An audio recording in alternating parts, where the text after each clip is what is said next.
Whether you're looking for answers to specific life questions or seeking to become the best version of you possible, welcome to the Mental Breakdown and Psychreg podcast, where we offer insight, information, and strategies based upon research and years of practice as clinical psychologists. So sit back, have a listen, and get connected with our hosts, Dr. Berney Wilkinson and Dr. Richard Marshall. Welcome back. Richard, today we're going to continue our conversation about meltdowns and focus kind of specifically on meltdowns associated with ADHD. Now, something we're going to say here at the beginning of this podcast and the one for our next podcast, and that is what we're talking about here today are kids with ADHD, just ADHD. Right. Kids with ADHD can those diagnoses can be complicated with other diagnoses. A lot of kids Correct. with ADHD also meet criteria for other mental health concerns and behavioral issues and things like that. But we're talking today very specifically about kids specifically diagnosed with just ADHD. Only ADHD, no Right. comorbid conditions.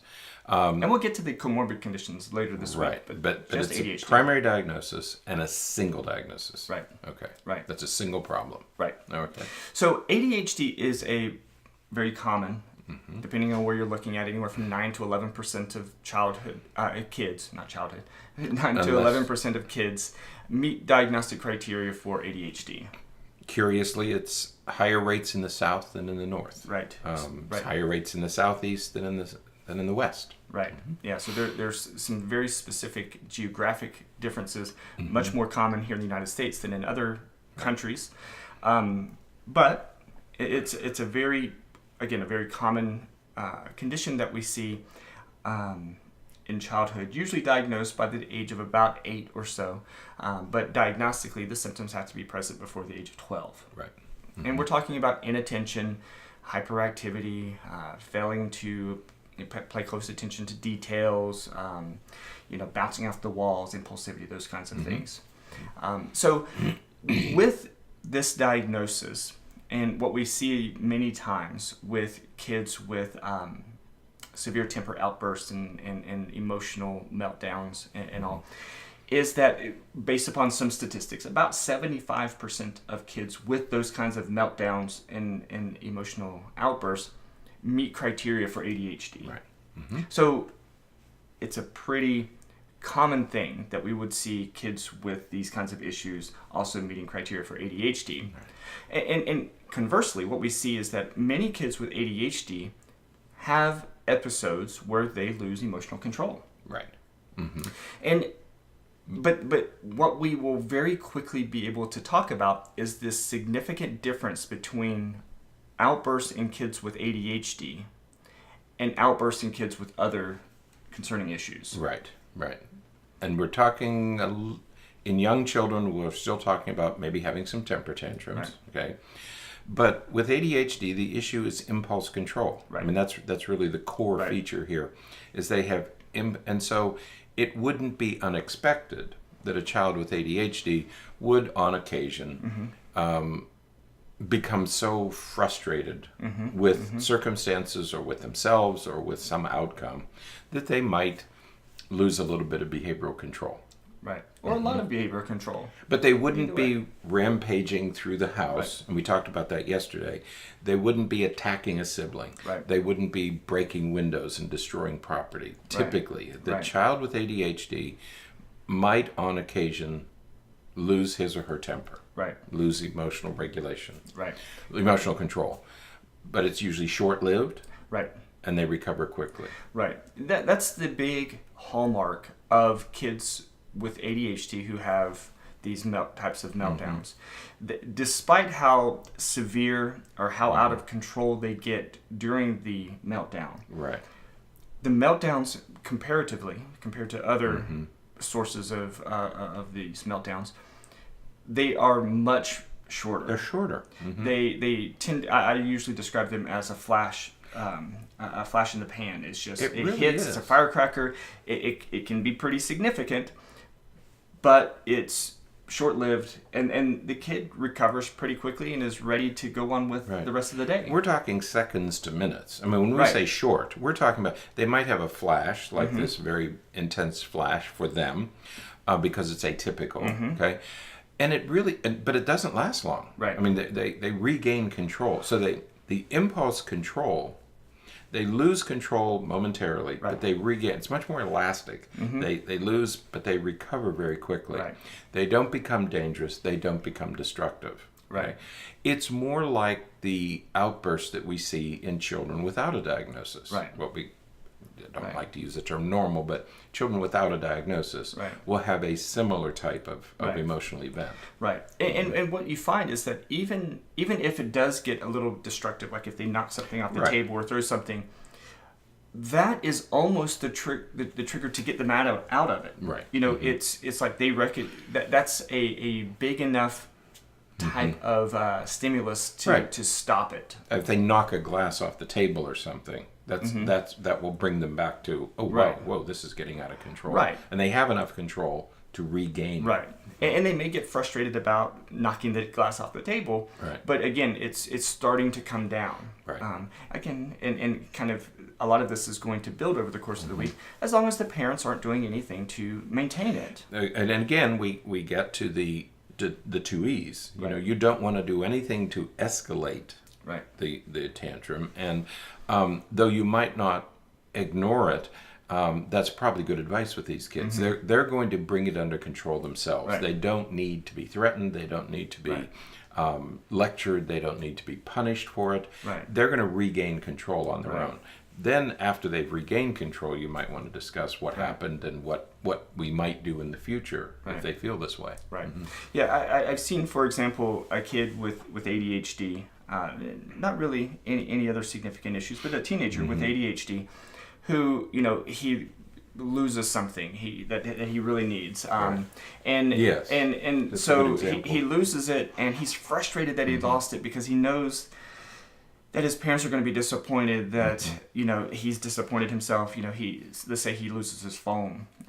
Can't find it. It's gone. He searches for it. He comes back home and his parents are said, you know, where's your phone? He says, you know, something happened. I was so-and-so in this place or that place. And, you know, it's just gone. I couldn't find it. And the parents start picking. They start poking. And, well, did you look for it hard enough? Well, why didn't you just find it? Why didn't you do this? Or why didn't you do that? Why did you do it this way or that way? And all of that just keeps escalating the situation. He's already upset, but we keep pushing it. And you can hear a parent saying, "You always do that. This always happens to you. This is a recurring pattern." Okay? Right. That's throwing gasoline on the fire. Absolutely. That's what you don't want to do. That exacerbates what is already a tough situation. Right. When we all lose things, on occasion. What we never want is to get a lecture while we're in a very frustrated, getting aroused, getting angry, getting upset with ourselves. We don't want somebody over our shoulder giving us a lecture about our characterological flaws. Okay.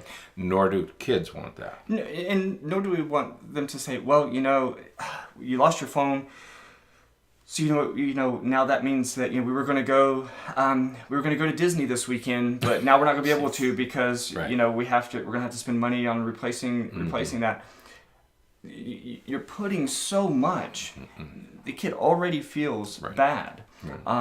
So and they feel bad even if they're downplaying it, even if they're like, look, hey, it just happened, because they're working to bring themselves down. They're working to control it. They may not be saying the right things. They may not even be doing the right thing at the time, but they're working to bring their own emotionality down. And parents will see that as disregard, as disinterest, as disrespect even. And it's really important that we avoid that prodding that's going to maintain or even exacerbate the emotion. One of my daughters just finished college. Okay, and while she was there, she probably went through maybe 7 debit cards. She kept losing them. Okay. And the reason they lose them is that they don't carry purses. Okay? Right. So they have them tucked in the back of their phone or in a pocket or something. So understand why they don't want to carry a purse. That's one more thing to lose. When she would lose a debit card, as long as no harm was done, Right. I just needed to replace it. She needed to call me. She knew enough to shut it down. As soon as she knew she didn't have it, she would close it, so nobody else could use it. And then the task would be to get another one. What she didn't need was a lecture about responsibility. Right. She graduated from college. She has responsibility. Right. Okay. She doesn't need her father making a bad situation worse. She's already going to be without a debit card for a few days until I can replace it and get her the new one. Right. Okay? She doesn't need to be lectured about her flawed personality or her flawed lifestyle habits. Okay, Right. Leave that part out of it. Right. Just solve the problem. Yeah, yeah. So when it comes to these kinds of meltdowns and all in ADHD, again, they are flashes in the pan. They are, they hit loud and bright. You recognize them, but they typically go away pretty quickly, especially if nobody's maintaining it, especially if you're not giving it the oxygen that it needs to maintain. Right. And so we talk about how quickly they occur, how intense they are, and how long they last. Right. And in kids with ADHD, those are all short. It's short duration, okay? Right. And they're not nearly as intense in terms of dangerous or destructive. Right. Okay. So but most of all is duration. Right. That they end quickly. Right. And there's usually some remorse attached to it. They realize that they've lost control. But then they are ready just to get back to life. But let's get back. Let's skip that moralizing step. That you don't need to do. So because meltdowns in this situation are usually so closely tied to impulsivity, right? There's not a lot of specific treatment that we do for this. There certainly isn't any other medication or anything like that that's given. This is, they may be on medication for their ADHD symptoms, and if they are, what you are likely to see is that these meltdowns happen once the medication is coming down, and once the medication isn't as effective. But typically, we don't give medication. Medication isn't usually indicated in these kinds of situations, and we wouldn't want them to be. I mean, no, they're taking medication to control moderate the ADHD. Okay, that's sufficient. Okay, yeah, they don't need right. So the primary treatment is identifying triggers. Right. What might happen that could increase the likelihood or probability of a outburst happening, and work to eliminate those triggers. Right. Much less what we much similar or very similar. Much similar. Why did I say that? Similar. Very similar to what we talked about yesterday with the parenting piece. Right. If we can recognize what we're doing or what can happen that could increase the likelihood of one, we need to decrease that likelihood. And I'm glad you mentioned triggers, because that may be a central part of this. That with kids with ADHD, two of the things they don't do well is they do lose things frequently. Right. They just don't keep track of their belongings.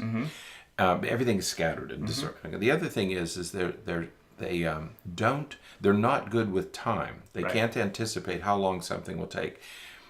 Frequently, you have to wait.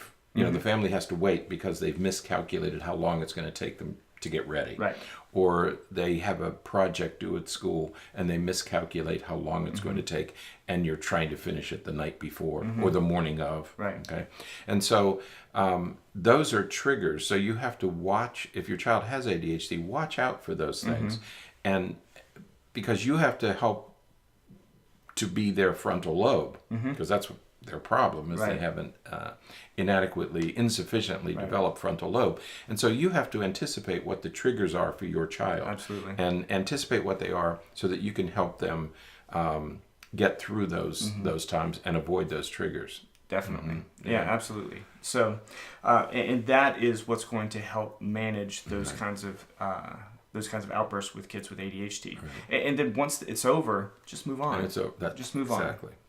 No moralizing. No. Right. Just don't change your expectations. Right. He still has to mow the yard, but don't get back. Hey, let's talk about why you had a meltdown. Let's not do that. Let's just move forward. So, all right. Good. Tomorrow we're going to talk about anxiety, another Horse of it. major reason why we have meltdowns. Right. And so we'll Yes. talk about that then. Okay. All right? So until then, stay happy, stay healthy, and forget to be afraid.